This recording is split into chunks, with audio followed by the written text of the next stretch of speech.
Alright, Atlanta, so today is finally the day we rank the new 9th anniversary characters on our monthly tier list. In fact, because I actually didn't do a tier list last month, we're also going to be ranking last month's characters, including 9th anniversary renewed Mugetsu, and also, of course, the highly anticipated swimsuit Bambis. There's going to be a lot of characters to talk about in today's video, so feel free to jump to any part of the video that you want to. The timeline itself will have a timestamp to each individual attribute in case you do want to only pay attention to the speed characters or the technique characters. But for today's video, we are going to start off with the hot tier list, and in this case, within the last 2 months, we've only received one new character, that being Hollow Bankai Toshiro. Now, what an amazing character, right? Definitely the highlight of part 2, the end of month of July, the currently existing banner. Now, one of the best parts about this character is that he does come with 2 killers, right? One of the big things that we did see during the 9th anniversary is a lot of singular killer units. For anniversary, that's kind of a rarity, but there is a reason for that. Some characters having killer plus a new extra way to get extra damage, I guess. And I think most of the community would agree that, well, killer plus is nice or no. I think we definitely prefer 2 killers. It overall does increase the character's usability.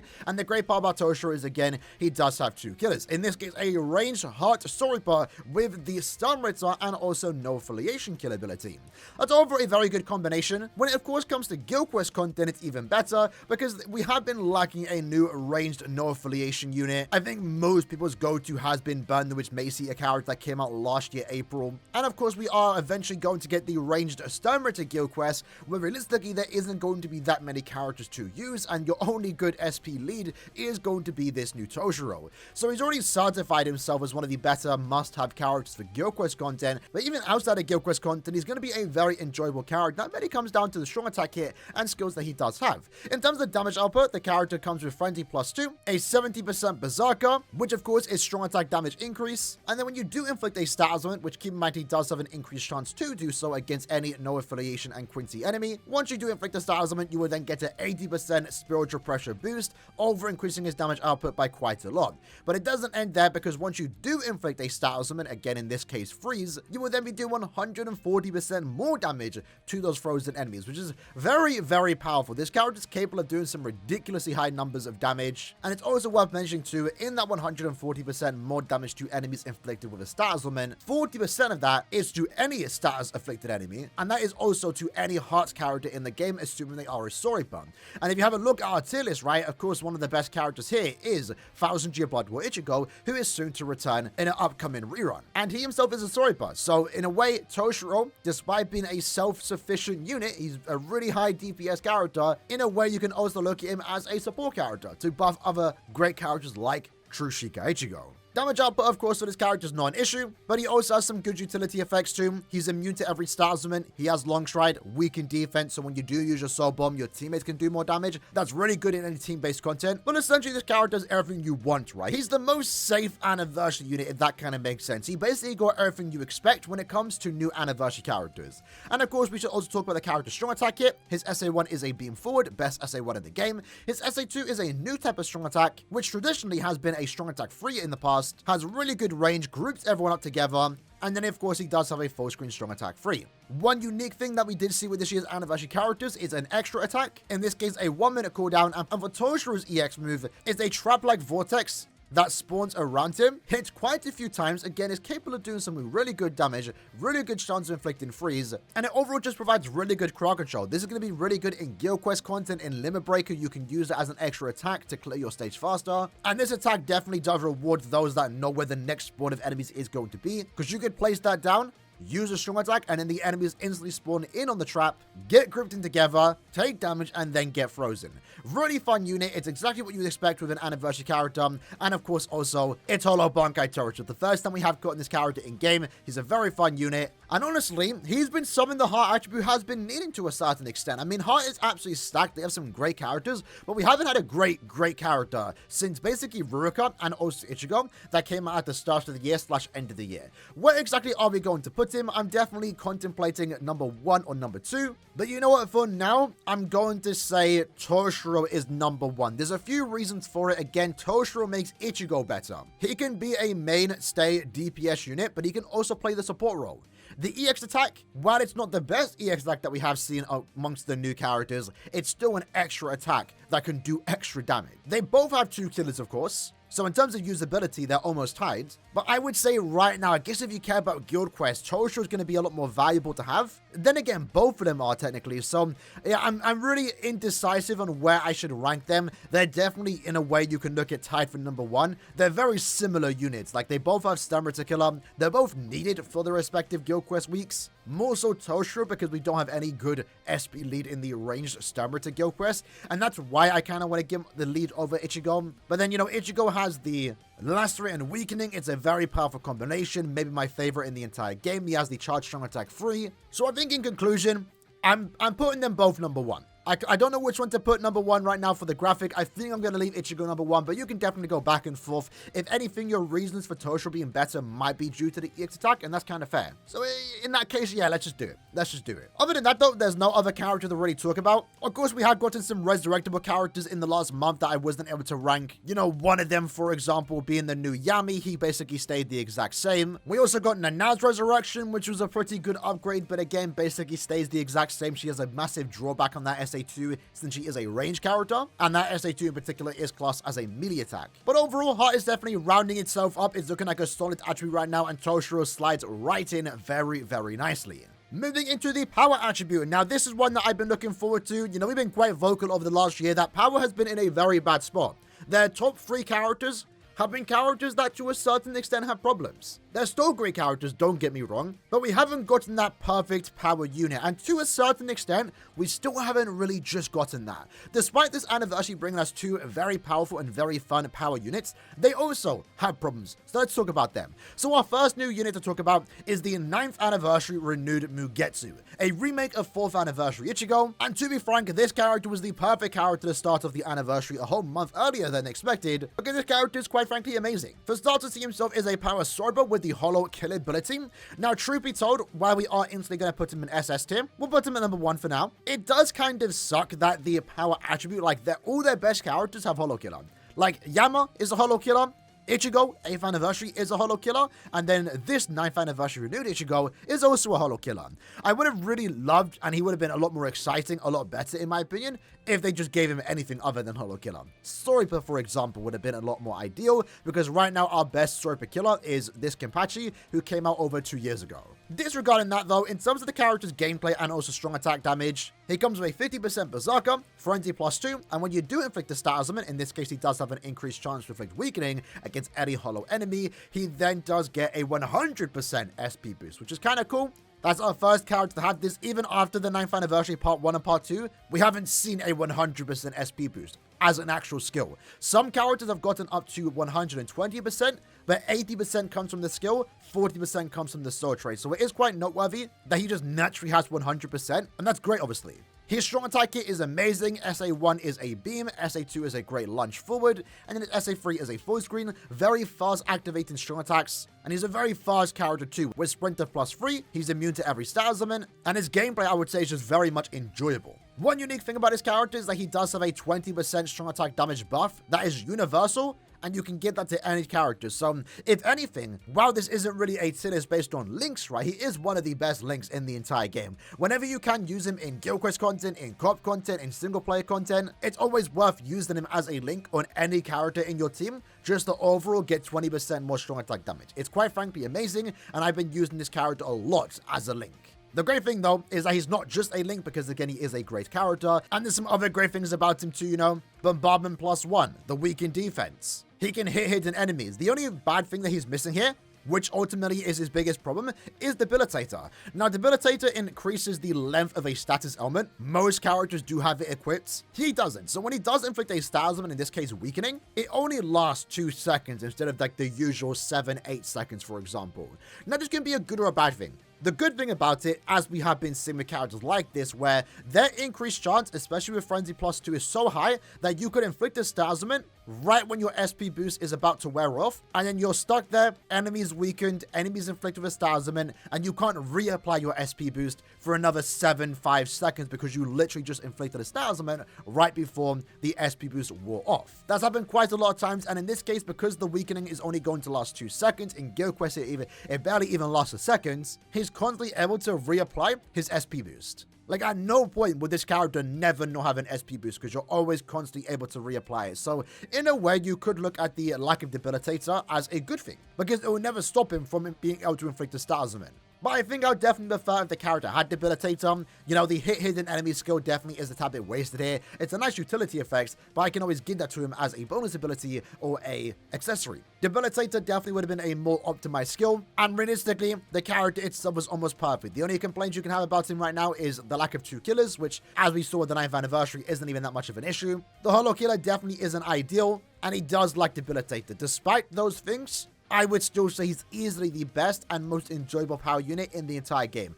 Absolutely amazing character, clears content super fast, is always usable as a link in any content you want to put him against, or any content you have another character with, is always able to be used as a very optimal link in guild quest content, even in co-op content, and he's also, again, just super fast thanks to his Sprinter +3. He's a very fast unit, best way to describe him. Very smooth to play unit too, right? He has some problems, but that doesn't stop him from being the best power character in the entire game at this current moment. But even with that, of course, we did get one new power unit, that being 1000-year Blood War Soifon. Now, in Soifon's case, I would definitely say she's tied with Ichigo as number 1, or in this case, a solid number 2 best power unit. She's quite frankly amazing, and in a way, Soifon shouldn't be this good, but she is, and there's a few reasons for that, right? So first up, let's look at the good things. Her damage output is Frenzy +2, a 60% Berserker. When you inflict a status event, which you can inflict both paralysis and also weakening, a very powerful combination, might I add. If you store this character in Guild Quest and Limit Breaker, she has a human killer, so you're always going to want to use it against human enemies, and they can be quite annoying to go against, especially that one enemy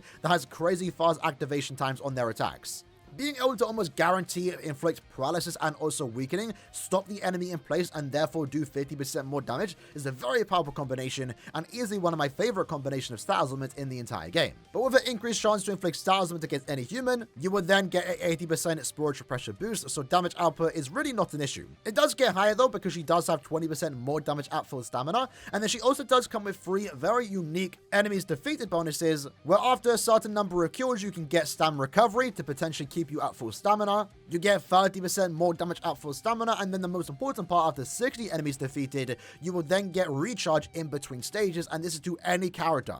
We've seen this skill on certain characters, but that's only been tied to a certain attribute. In Soifon's case, no matter what you're using in your team, disregarding their affiliation, disregarding the attribute, you will be reducing their strong attack cooldown, and this potentially could make Soifon one of the best limit breaker units in the entire game, just because having that recharge is quite frankly amazing. It also makes the team more fun, but it means they can spam their strong attacks and get through, of course, their stages a lot faster. Alongside that, she also does have a team boost SA2, which increases the attack, focus, and defense of your teammates and yourself by 43%. So she's a very good team player if you look at it like that. She's boosting your team stats, she's recovering their stamina, she's reducing their strong attack cooldown in between stages, and she herself also is doing a lot of damage, especially with the strong attack kit that she does have. Her SA1 in particular is the best lunge in the entire game, an attack that we haven't seen since 2017. It's a 900 AoE around her as a lunge. And in Guild Quest content, if you did see our showcase in there, that SA1 alone is able to take out the entire wave with how much radius it does have.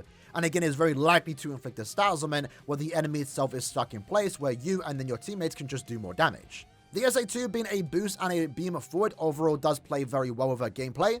And then SA3 is going to be a full screen, and of course, just like Toshiro, she also does have an EX attack, where in this case, depending on how you look at it, can be one of the more fun EX attacks, and it does lunge her forward very, very far, and is also capable of doing some really good damage. However, there are a few problems with this character that is worth talking about.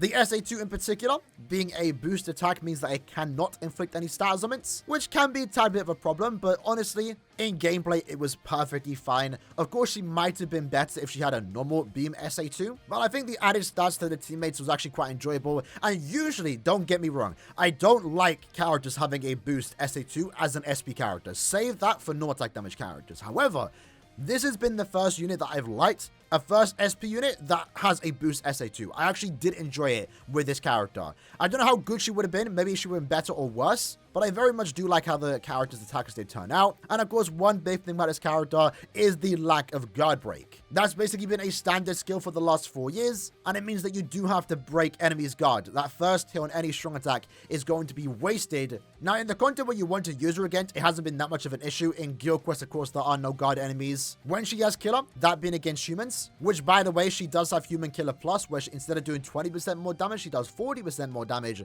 Against humans, there's only one enemy that does have guards, melee guard in particular. And truth be told, in the gameplay where I did try her out, the lack of guard break wasn't that much of an issue, but it definitely does slow her down a tad bit. You know, when compared to Mugetu, for example, had Soifon been given guard break, she might have been number 1, but she definitely is a tad bit slower when compared to Ichigo, but still a fast character nonetheless. I think people definitely overreacted to the lack of guard break, and I definitely understand the disappointment that she didn't have that skill, but in practical use, it hasn't been that much of an issue.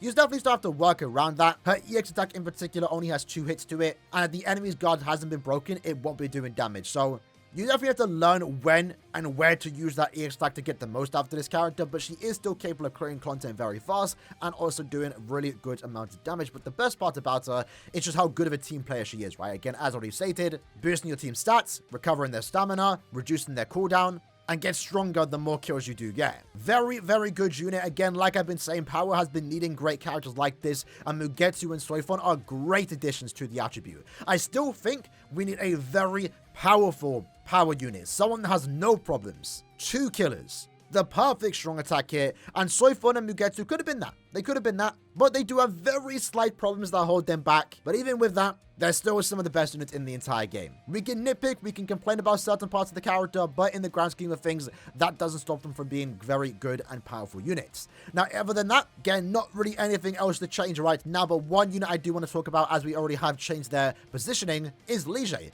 Lige got a very good upgrade last month with his resurrection, as it did give him Pierce Iron Skin and also more damage to enemies not afflicted by an ailment. As of right now, he's actually one of the fastest characters to use in Inheritance Trials, which is kind of crazy to think about, given that this is a character that came out like 4 years ago. He makes for a decent farmer when it comes to Super Elixir potions, despite not being a Super Elixir farmer, but I think it was worth mentioning because, yeah, he got an overall very good upgrade in my opinion. Moving into the Mind attribute, in this case, we have 3 new characters to talk about, the first one being Shunsui. He released alongside the 9th anniversary of Mugetsu. He's a very simple character, that being a melee normal attack damage character to be used in the Melee Squad 0 Guild Quest. He is going to serve as the team booster, boosting your team's stats by 43%, more specifically, attack, focus, and defense. And that's really about it. He's a very simple character. He's a normal attack damage character with a very good visual set on his strong attacks. So I'm actually very glad they did remake him, but there isn't really much to talk about him. He's a simple normal attack damage unit that is, of course, meta in the Melee Squad 0 Guild Quest. Pairs very well, for example, with this Yumachiga, especially if you are using, this Shuhei, who buffs Mind attribute Soripa's damage to stats afflicted enemies. So these 3 actually work well together, and they can all be used in the same team to make very quick work of the Melee Squad 0 Guild Quest. In terms of where I'd rank him, he's basically just here with the other NAD units. I would say a tad bit better, as he does have a good damage output. Maybe around here. Really depends on where you want to rank him, but I think his DPS is very high. Gets, of course, further increased in Guild Quests. He serves as your team booster, so he's one of the best cheat codes when it comes to tackling the Melee Squad 0 Guild Quests. Our second character. Actually, let's skip her. Let's talk about Sergeant, because he is a Brave Battle character, right? Now, this isn't a Brave Battle to this. We will be updating that next week or later this week. So, of course, that isn't going to best reflect Sergeant's current stance in the game as of right now. But I would say he's probably an S-tier NAD unit. He was given guard break, so you can use him outside of Brave Battles and Guild Quest content. And one of the best parts about him, despite him being a Brave Battle unit, is that he does have naturally Flurry +3. No innate Bruiser, unfortunately, so his damage output, isn't higher than someone like Shunsui, for example, but Flurry +3 naturally is still good. And I think the best part about him is that he does have 2 very useful killers, that being Stelmritter and also Captain. More specifically though, the Stelmritter killer, when it comes to the Melee Stelmritter Guild Quest, there isn't that really new or relevant normal attack damage units. So despite him being a Brave Battle unit, you can definitely get a lot of crossover usage when it comes to Guild Quest content in the Captain, or more specifically, the Melee Stelmritter Guild Quest. So due to the fact that he has 2 killers, he has Flurry +3, and with guard break, I'd say he's like an S-tier unit. I'd probably say like around Yama.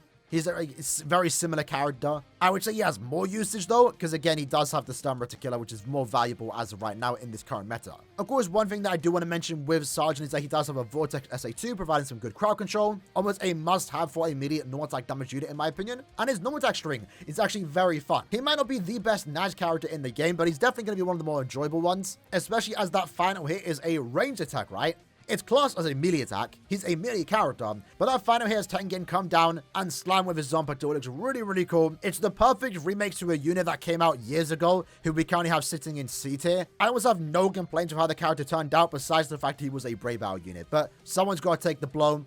And I guess it does make sense for Sergeant to be the Brave Hour unit. Would have loved if he was an SP character, but I'm still very happy with the way the character did turn out. And again, when we do update our Brave Hour tier list, he will be more so reflected in that tier list because he is, again, a Brave Battle unit. Then let's have a look at Menina. In this case, best described as the best farmer for the Mind attribute. If you want to farm Heart Link Star Potions, if you want to farm Heart Super Link Star Potions, and to a certain extent, if you want to farm coins, there's going to be a must character to have. So he's a very similar and comparable unit to 1000G Blood or Senjumaru, who I think many would consider the best farming character in the entire game. And the reason for that is because, one, she has a very high damage output, Frenzy +2, a 50% Berserker, and then 100% more damage to enemies not afflicted by an ailment. That, of course, with the fact that she does have an innate skill with Guard Break and Pierce Iron Skin, it makes her the perfect unit when it comes to farming Inheritance Trials, as she is able to basically kill any Inheritance Trials super quick, regardless of the killer, and that's what you want with a farmer. The other two farmers that we have right now, for example, Balgo, and also, of course, this particular Ikaku, is like they can clear, but they're definitely slow when they don't have killer. With Ikaku in particular, my biggest gripe with him is that he doesn't have the best survivability. Like, I can clear safely with Balgo, but I'm clearing slower. With Ikaku, I'm clearing faster, but there are chances I can get one shot and die super quick. With the Ninja, it's basically the best of both worlds. She's clearing faster than both of those previous farmers, and she's also clearing safer because she does have an SA2 with multi-barrier, so a 5-hit barrier for herself, 3-hit barrier for your teammates, and then she's also healing them by around 40%.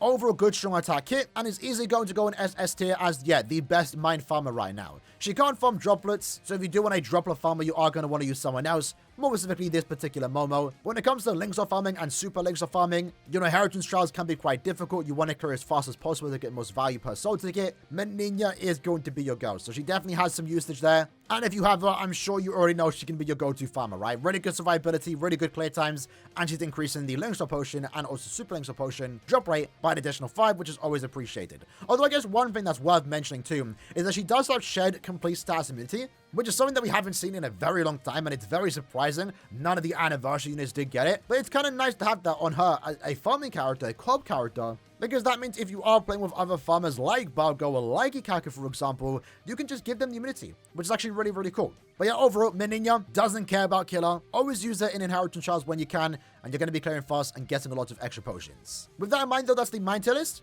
I'm not going to lie, I will say right now, I was tempted to maybe move Ishin upwards, because he's been a very good Limit Breaker unit, right? More so lately than Yuha. And the reason why I say that is because Limit Breaker has, you know, increased the amount of stamina the enemies do have, where, you know, sometimes I don't even want to put Yuha in slot 3. Having said that, one thing I do want to talk about Yuha in particular, which we did talk about yesterday as he is returning soon, is Yuha might be getting better, because in Guild Quest content right now, one of the special parts about Yuha is that he does have an extra soul bomb after, I believe, 80 enemies defeated. Still the only character in the game to have that after 8 months, right? Which I kind of get it. It's a very powerful ability. But in Guild Quest content, because there's only 5 waves, you aren't able to get that second soul bomb. However, as we did get some information from Caleb that they are going to be changing the way Guild Quest does work, and there's going to be extra waves that infinitely replete itself, it therefore means that Yuha will be getting better in the future, as in Guild Quest content, you will be able to take advantage of that second soul bomb, which can do a lot of damage and also does apply weakened defense, where your teammates do more damage. So Yuha definitely obviously isn't going anywhere anytime soon. He's actually even getting better, which is kind of crazy to think about for a unit that's already one of the best characters in the entire game.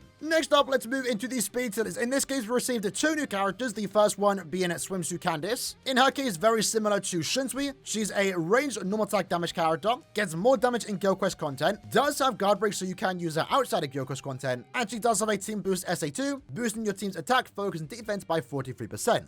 The best part about Candice is that she does have a stamina to kill him. Like I mentioned already, we are going to be getting the ranged stamina to guild quest, and right now there aren't that many good characters. Candice being one of the only normal attack damage characters that you can use here, and Toshiro being one of the only SP characters that you can use. So having both are going to be absolutely amazing. Candice will be doing a lot of damage, consistent damage, while Toshiro is going to be constantly freezing, and then also doing a lot of damage himself, right? I would definitely say Toshiro is more important, because having an SP unit that can brute force their way is more important than a Naj unit, but she definitely is meta in that respective guild quest, so with that in mind, I would say she's probably around here. In a way, she's a very similar character to Nelliel, but I would say Nelliel is a better character outside of Guild Quest, so I'd say around here, at the top of S tier. Main thing about her is that she's a meta Guild Quest unit. Outside of Guild Quest, not so much, but she knows exactly what she wants to be, and that's what she's going to be good in. Now let's talk about our first 9th anniversary character, right? In this case, Kenpachi. So part of me has been thinking about adding an extra tier. So right now we have S and SS. I was thinking about adding an EX tier because these characters are so broken.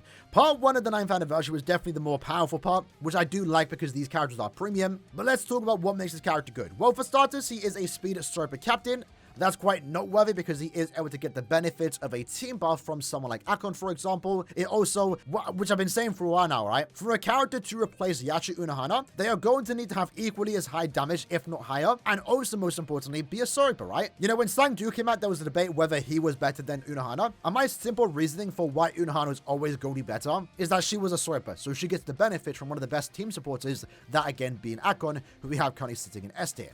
So, Kenny being a speed sniper, Minty is able to get those buffs, but of course, one of the things that did come with the anniversary is that he does have a Sparta Killer Plus. So instead of doing 40% more damage to Sparta enemies, he's now doing 60% more damage to Sparta enemies. In terms of damage output, is absolutely ridiculous. Frenzy plus 3 base with a 100% Berserker. That's insane as is. And then when you do inflict a Starsm, and in this case, weakening and lacerate, one of the best combinations in the entire game, you then get an 80% stat boost to your spiritual pressure stat. So he's easily one of the hardest hitting characters in the entire game. The hardest hitting character in the entire game, bar none. Especially when you do consider the fact that, again, he can play weakening, and he also does have a charge strong attack SA3, where you can tap it, you can charge it, and it's doing more damage than a usual SA3, or you can fully hold it down and let off an even powerful nuke. That's not all though, because he does have some good utility effects. Like I mentioned, the increased chance to inflict star summons. He has Debilitator. He has weakened defense, so when you do use your sub bomb, it does more damage. Every 5 seconds, you have a 12% chance to inflict weakening or lacerate on any enemy in the field, regardless if you hit them or not. And what that's going to mean is that he's going to have a very easy time, especially again with the Frenzy Free, to inflict star summons, even when he doesn't have killer. That's one thing that we have been seeing quite often with characters in Part 2. With Mugetsu, for example, where they are a lot better when they have killer, because that's the only time they get their increased chance. They're still fine without killer, but they're definitely a lot more enjoyable and better when they have killer, because they're doing more damage and they're also having that increased chance to get their SP boost. With Kenny, it doesn't really matter.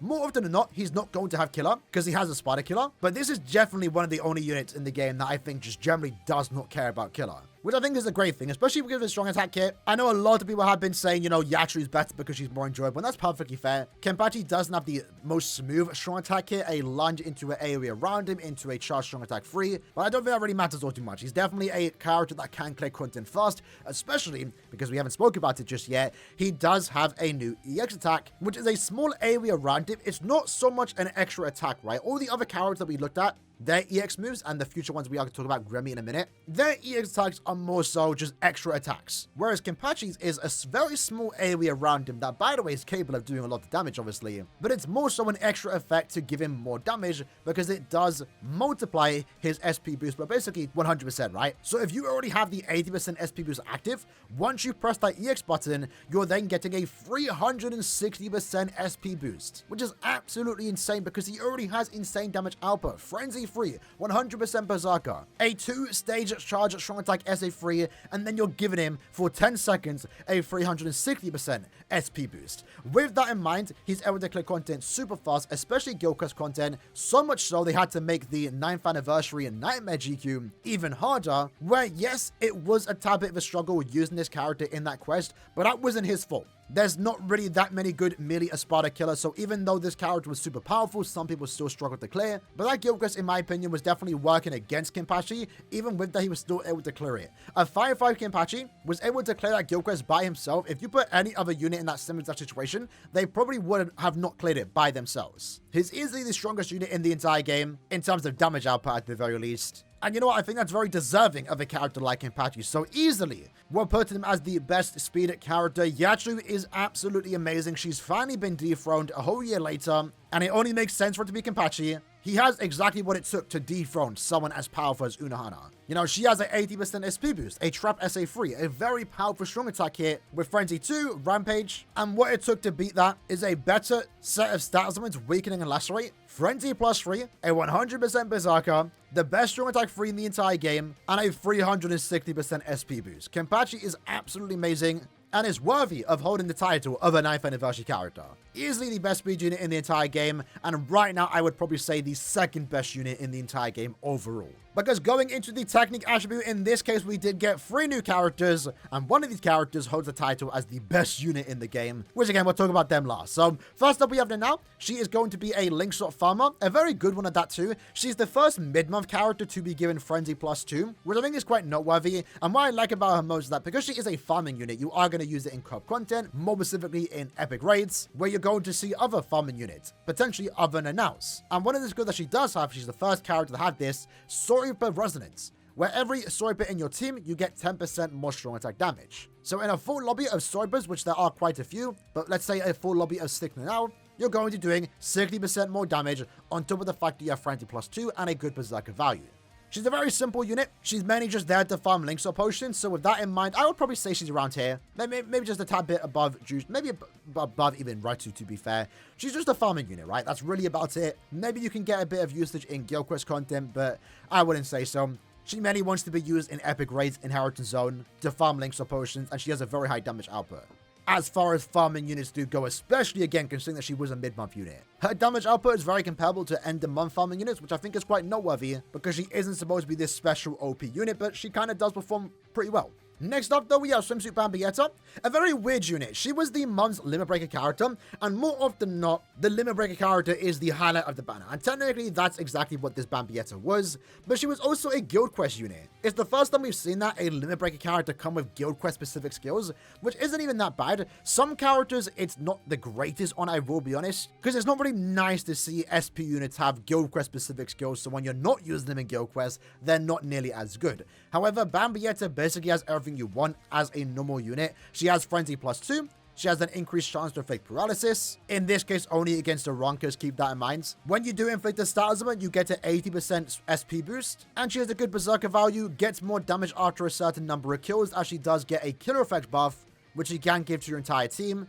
And that in of itself is honestly fine as is, especially because she does have long strike. She's a very fast unit. She's a very strong unit too, but of course does get stronger in Guild Quest as she does get Frenzy +3. She does get more killer effect and also more melee damage. I would say right now, even though she's a Guild Quest unit, you can easily use her outside of Guild Quest. I think she's the most usable Guild Quest unit in the entire game. That can kind of make sense. If you look at past SP characters that have Guild Quest specific skills, Yumichika, Masaki, for example, they're a bit awkward to use outside of Guild Quest. Not really the case with Bambietta. I would definitely say Bambietta is not a Guild Quest unit. Yes, she gets better in Guild Quest, but she's not a GQ unit. She's actually a very strong unit overall. Where exactly would I rank her? I mean, as of right now, I want to say number 1 for these current characters because she doesn't have a problem per se. You know, Quincy Ichigo doesn't have the best strong attack hit. Ichibe's damage output is low when he doesn't have the gauge active. Bambi doesn't really have any drawback. Of course, she's not as good as she is in Guild Quest, but she's still perfectly usable outside of Guild Quest. If anything, I'd maybe say here, I think if anything, the double... Maybe fine. I don't know. It's a bit hard to rank her because their double killer means they have more usability, in my opinion. But then again, one great thing about Bambi is that she does have paralysis and lacerate. It's a very powerful combination. I'm going to say number 1 for now. I'll see what you guys have to say. Maybe you might think I'm over-ranking her, but she's definitely a contender for one of the best technical units in the entire game. But not the best unit, because that, of course, is going to Gremmy, who, in my opinion, again, holds the title as the best character in the entire game. While Gremmy as an anniversary unit definitely wasn't expected, per se, the skills the strong attacks they gave him is definitely anniversary worthy. He might be our most broken anti-character today. So what makes him good? Well, for starters, he himself is a Technique Quincy Stamrator with the Hollow Killer Plus ability. So only one killer, but he does do 40% more damage to hollow enemies. In terms of strong attack damage, he does have Frenzy plus 3, just like Kenpachi. He has a 50% Berserker, an additional 20% strong attack damage, which he does give to any Quincy character in the entire game, by the way. And then he has an additional 20% strong attack damage through his soul trait, because he has that with the built-in recharge. Very good link at the very least. But essentially, he has Frenzy plus 3 and a 90% Berserker. And then when you do inflict a status summon, he has an 80% SP boost. So just like Kenpachi, absolutely insane levels of damage here. But then it gets even better because when you do inflict a status summon, again, he has an increased chance to do so against hollows. You then do 30% more damage to those enemies inflicted with a status summon. And again, just like the 20% side buff, that is to every Quincy in the entire game. So just like we briefly spoke about with Academy Shuhei and someone like Akon, where they are really good supports for some of the best units in the entire game, they make already amazing units even better, especially when it comes to Guild Quest content. Gremmy is basically that, but for every current and future Quincy in the entire game. Naturally, any Quincy that comes out in the future, let's say next end of month, they're naturally better because Gremmy exists. Which is kind of crazy to think about, right? That's not all, though. We have some other good things about him. He does have Sharpshooter, he's immune to every star summon, he has weakened defense. And I think, if anything, the best part about him is the strong attack kit that he does have. His SA1 is a beam forward, best SA1 in the game. His SA2 is another beam forward, with the addition of having a tracking vortex, so at no point, even though his increased chance is only against hollows, since he has Frenzy 3 and a tracking vortex, even when he isn't going against hollow enemies, he's still going to constantly be inflicting status summons, keeping that SP boost active, keeping yourself at full stamina, locking him in place because you're paralyzing them, and then his SA3 is going to be a full screen attack. Overall, easily the best unit in the entire game, more so due to his synergy with future Quincy's, being a very good team player, having the same level of damage to a certain extent as Kenpachi, but the benefit here is that he has a more appropriate strong attack here. Like I mentioned with Kenpachi, as powerful as he actually is, people will prefer to use Unohana, which is fair, yet she has a more enjoyable playstyle, a more smooth playstyle. Unless you're used to Kenpachi's gameplay, he's a bit awkward to use to a certain extent. It's not as big as the other people make it out to be, but it's just worth mentioning. But Gremmy basically has all the damage that Kenpachi has additional support abilities, and also, of course, does have a very good strong attack here. One of the best in the entire game. And that's without even mentioning his EX attack, by the way. His EX attack in particular is an 1170 in front of him, so this is a definitely more traditional strong attack. It's like a massive AoE in front of him. In a way, you can look at it as an SA4 to a certain extent. It's capable of doing a really good amount of damage, especially with the added effect that it does have, where for 15 seconds you're boosting your team's stats by 40%, more specifically attack, focus, and defense. And then you're also lowering the enemy's attack, focus, and defense by 40%. So when you use that SA3, you're boosting your own stats, you're lowering the enemy stats, and you're getting a map-wide AoE attack. Gremmy is absolutely insane, and I'm not gonna lie, the more I use him, the more happy I am that he became an anniversary character. Because Gremmy's a really cool unit to begin with, especially in the anime, as he does showcase a wide range of abilities, and they reflect that in the gameplay. He's one of the most visually pleasing characters in the entire game, and now, as I've already been excited for future Stamrator coming out, future Quincy releases, I'm even more excited for them, because as long as they're a character that wants to inflict star summons, they're naturally better with Gremmy being on my account. So characters like Esnor, Giselle, Masty Masculine, Panida, their future Lise Gerard, they're now taken to a next level because, again, this character does exist. A very powerful link, a very fun character, very good strong attack kit, good damage output, good usability, good support abilities. Gremmy is an absolute beast, with, again, almost nothing wrong about him. The only bad thing you can say about this character is the fact that he doesn't have 2 killers, but I mean, when you play with the unit, you'll find out that killer really doesn't matter all too much, and at least when he does have killer, he's then doing 40% more damage. So with that said, lads, that was the video for today, ranking all the new 9th anniversary characters starting from the end of June all the way to now the end of July.